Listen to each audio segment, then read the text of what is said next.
What's happening, everybody, and welcome back. I found a cool score, like a little stash of car parts at an estate sale not too far from my house, and I bought all of it. I don't know what a lot of it is. I think it's Tri-5 Chevy stuff, but we'll go through some of it and take a look. There's just some random odds and ends. You guys can help me identify what some of it is, because I don't really know. Got a Tri-5 core support. I think it's a 56. Got some other stuff. We'll take a look at that. And I've got an update on the rollover 96 F-150. So, if you're familiar with that video, got one, I'll show it to you. It's rolled over. I was going to buy a cab and a bed for it, but I think I got a better solution. I'll go show you that now before the sun goes down. All right, so there it is. 1996 Ford F-150, four-wheel drive, 5-speed, 302, short bed, standard cab, just the way I like them. It's a cool truck. It runs and drives great, but it was rolled over. So the windshield's all smashed out. You can see she's a little bit rotten in there. You can see the kink in the door. Every panel is basically warped in some way.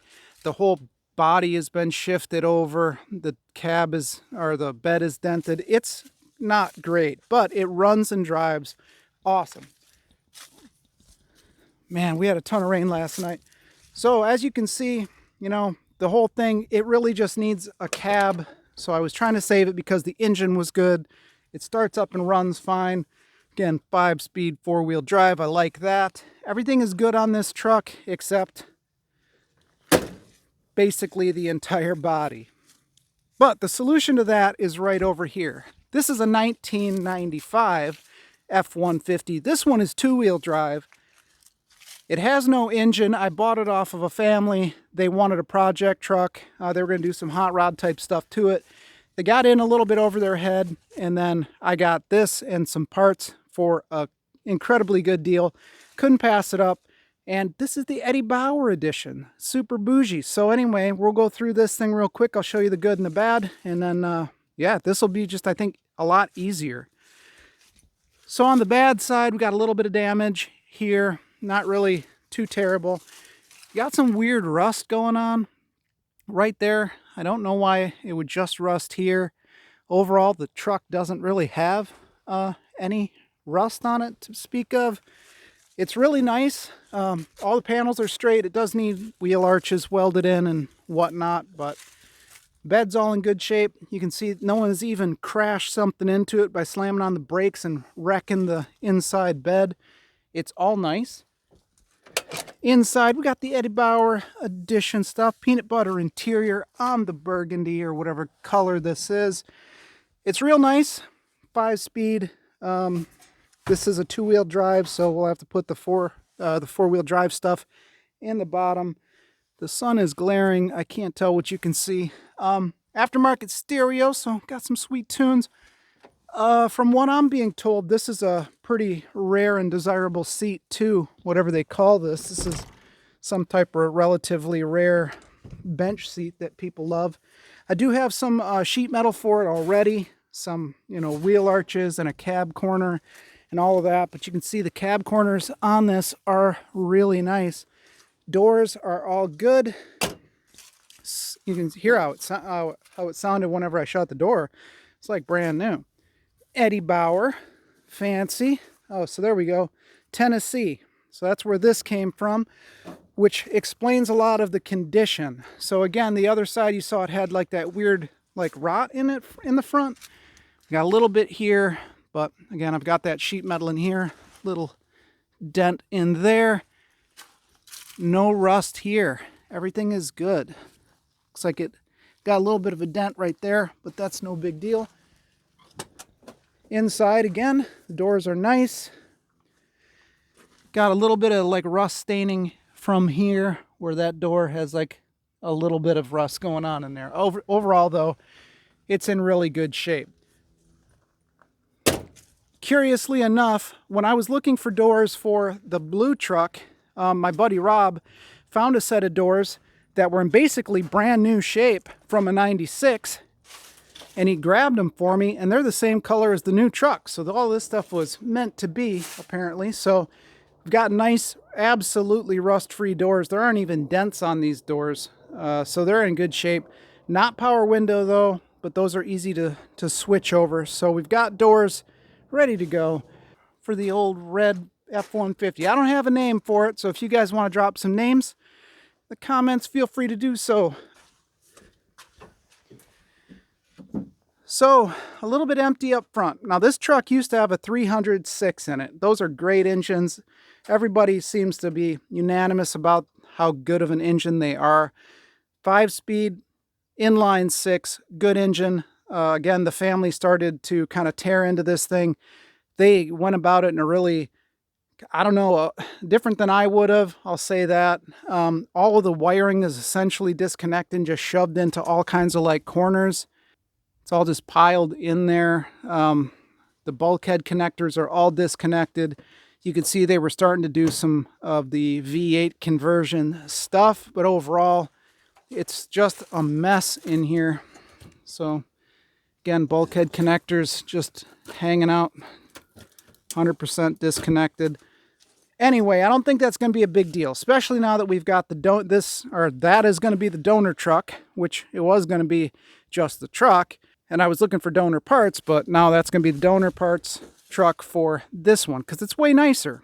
Also, I got this nice frame out of it. So this is a long bed frame, but this gives you an idea of the condition of that red truck underneath. This is a 1996 frame. It's still got E-coat on the spring hangers and stuff, which are riveted on. So you know that this hasn't been changed because all of the newer style hangers are all bolt-ins. So yeah, I mean, all of the stuff is really nice.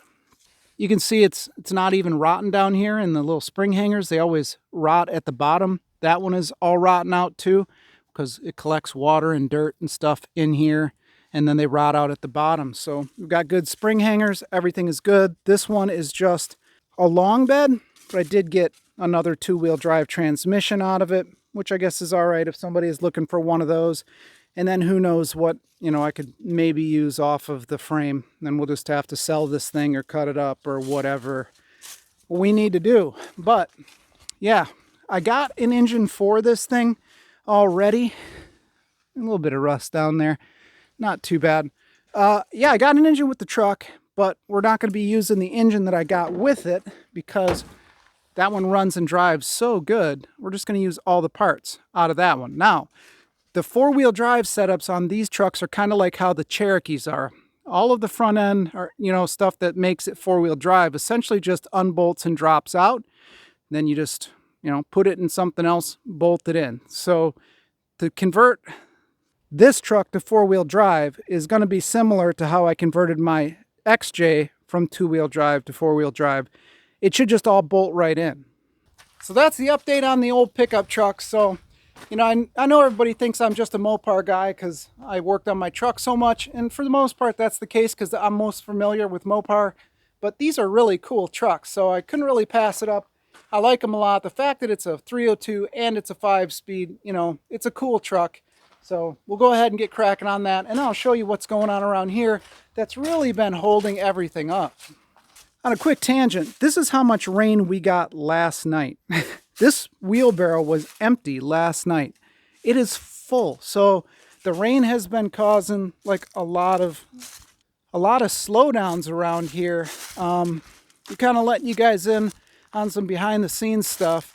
I got this area all cleaned out here because I bought a shipping container, 40-foot long, high cube, so the 9-foot ceiling, and it's supposed to go right here. Unfortunately, it has been so muddy here that the guys can't bring the truck in to drop the container off. So I've had to wait on that. Then it turns out that I got a call. It was supposed to have been delivered yesterday. They called me up and said, hey, there's been a problem. We sold your shipping container because I've had to delay it like 3 times. So my shipping container is now gone and I'm just waiting for a new one to come in.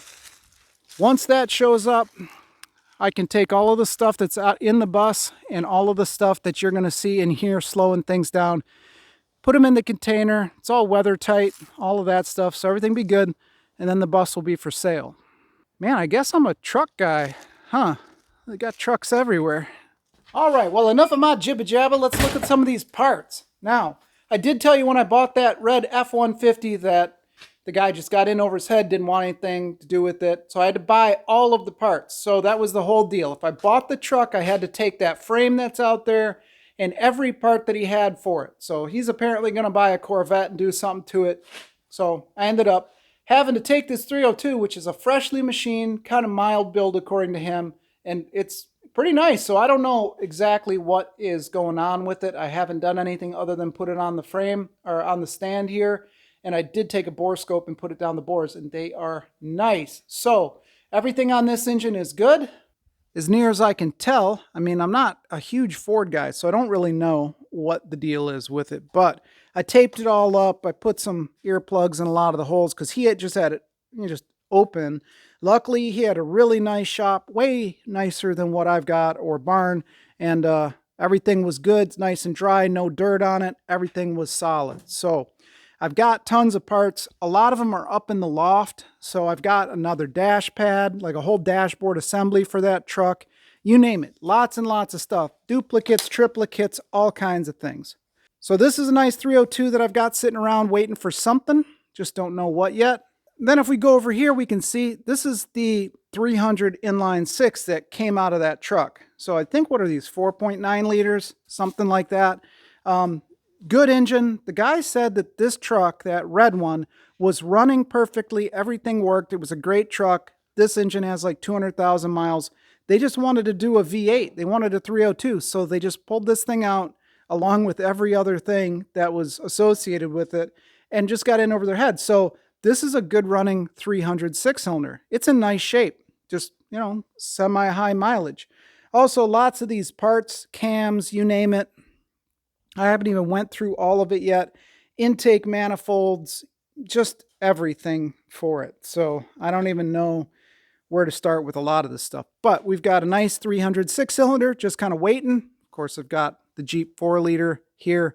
That thing is junk or needs to be rebuilt, whatever. But this one is a good solid engine. Who knows what we'll do with that. That's what I got with that truck. That's my plan as of right now, is to make that nice truck, that red truck, the driver. That'll be kind of my daily rig. Fix it all up nice. Now, estate sale stuff. Now, as far as the estate sale goes, I believe, now, based on what little I know, I believe a lot of the stuff is, you know, tri-5, specifically 56, 55, you know, there. I don't think there's 57 stuff here, but what interchanges or not, I really don't know. That's like a DD Speed Shop, Mortsky type of question. I'm not sure. But yeah, got a nice core support. It's not super rusted out.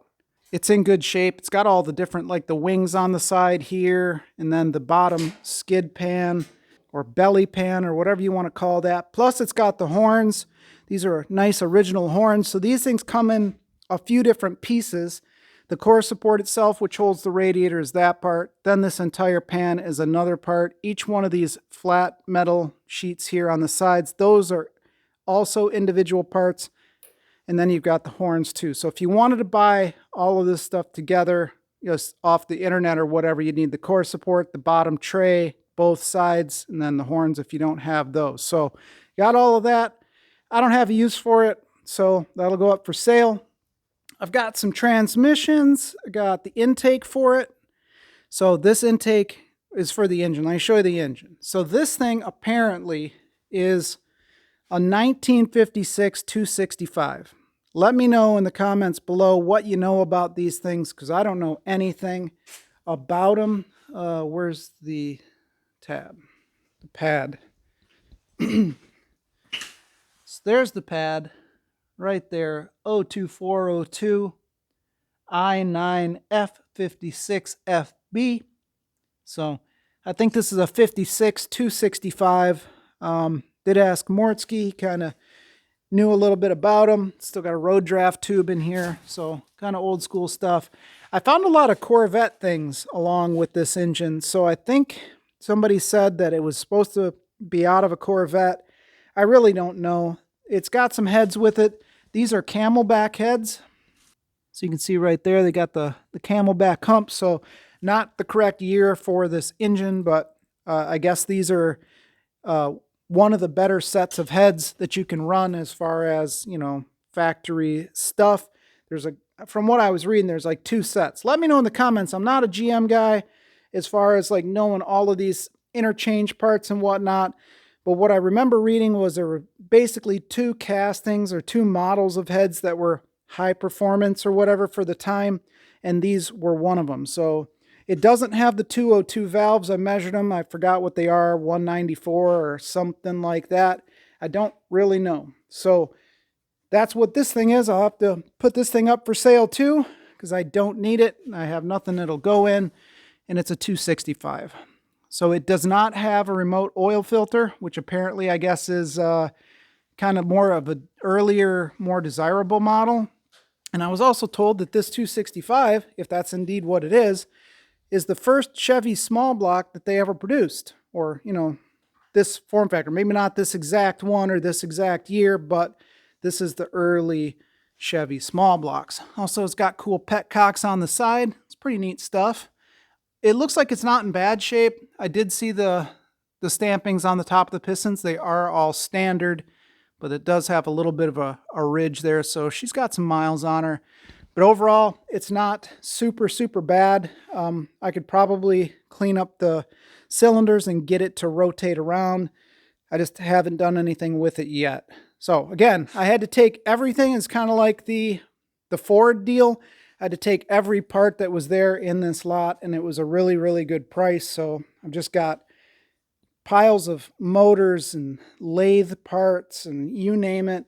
Some type of tow bar. I had to take these old struts, a whole milk crate full of carburetors. So I'm not like super familiar with a lot of the older stuff. Unless it's Mopar, then I'm a little bit more familiar. But a couple of people told me that a lot of these little carburetors, 1 barrel, 2 barrels, whatever's in there, a lot of people like those for whatever reason. So I've got a bunch I can try to put up for sale. Some alternators, flywheel. You can see that. A couple of bell housings, and then the intake manifold there. Some other stuff. Here's the clutch. And then there's a generator down in there, some starters. Just random stuff. A new old stock mirror. Or not old stock, but a new mirror. Like an aftermarket mirror. It's kind of a neat mirror. So I guess if you had one of those and you needed another one, hit me up. So there's just a bunch of rando stuff in there, like these lights. I don't even know what these lights would go to. But all came part of the thing. The gentleman died, so that's why everybody's getting rid of it and there aren't any stories on it. Ram horn, exhaust manifold, just body mounts or engine mounts, all kinds of different, just random stuff, headlights, you name it. It's all in there. Trailer stuff. So as far as transmissions goes, these are both 4-speeds. The one is a T10. So that's a T10 4-speed right there. The linkages, pedal kits, or assemblies, the whole shot. There's a Hurst shifter in there somewhere. Also had this little, Mr. Gasket, Hurst style shifter. That's kind of cool. But the other one is a little bit kind of weird. I did look up, I know you can't hardly see it now, but I did look up what it was. It seems to fit into 2 categories. It's a Muncie, I believe, but I'll show you, I'll put the picture up on the screen of the one that I believe that it is. And whatever. So another 4-speed. I'm sure I've got the linkages for it because there's like enough linkages here for like 6 or 7 transmissions, it seems like. So, I mean, that's kind of what I got.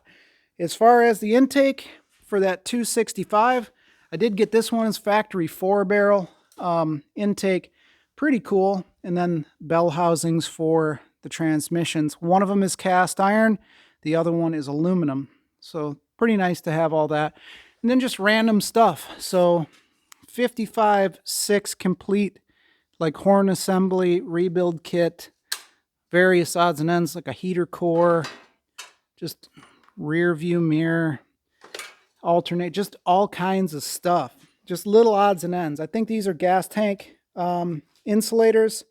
Then over here, we've got some more stuff. So we've got the Prindle display automatic, right, instrument cluster, but then we've got the bezel for a manual. So it doesn't have the, you know, see-through display for the actual gear indicator. It's all cast into one unit. Actually, there's a part number for you. So anyway, yeah, it's that one right there. One for a manual, one for an automatic, and then all of these little parts and whatnot associated with it. I started kind of cleaning them up a little bit to kind of get some more shine on it. They're in pretty decent shape overall. Yeah, not too bad. And then whatever these things go to, I'm not entirely sure. Like I said, there was some stuff there that was supposed to be Corvette, and then there's other stuff that I just don't know. Like I don't know what this stuff goes to. So you can let me know if you want to down in the comments. Got this stuff. I'm just going to put it all up for sale because once I figure out what it's actually for, just off it. I really don't have Tri-5 stuff. I had a 57 Chevy, wasn't really into it. They're just not my thing because there are so many nice ones out there. Mine would never be nearly as nice as any of the other stuff that a lot of people have. So I always like some different things, whether it's, you know, older stuff like that 41, that's my dad's car, or whatever. But Tri-5 early Chevy stuff, just not my thing really. So let me know in the comments below what you guys think of all this stuff. Oh, I got a radiator and a shroud. So brand new Recore. Still got the old tagger on it. So yeah, everything looks pretty nice. I mean, just lots and lots of cool stuff. Radiators for that Ford, you know, geez, man, just so much stuff. Here's kind of another cool thing that was included in all these parts. Part of a pillar with a GM VIN code on it. So it's C55N045238. So I don't know what this came off of. I don't know. Like I said, there were some Corvette things there. So I don't know if the C means Corvette or if it's just whatever off of like a Tri-5 because of all of the other Tri-5 stuff that was there. So I don't know what VIN that is, but anyway, whatever, got that. And then all of the other stuff. So not a bad haul for what I got it for. And then up there is just intake manifolds, new dashboards, clusters, you name it, for that red Ford. Lots and lots and lots of stuff. So that kind of brings me up to what's going on in here. I'm out of room, everybody. I've been fighting trying to get more room. I bought the bus thinking that I could get, you know, more storage with that. It just didn't work out like I had hoped.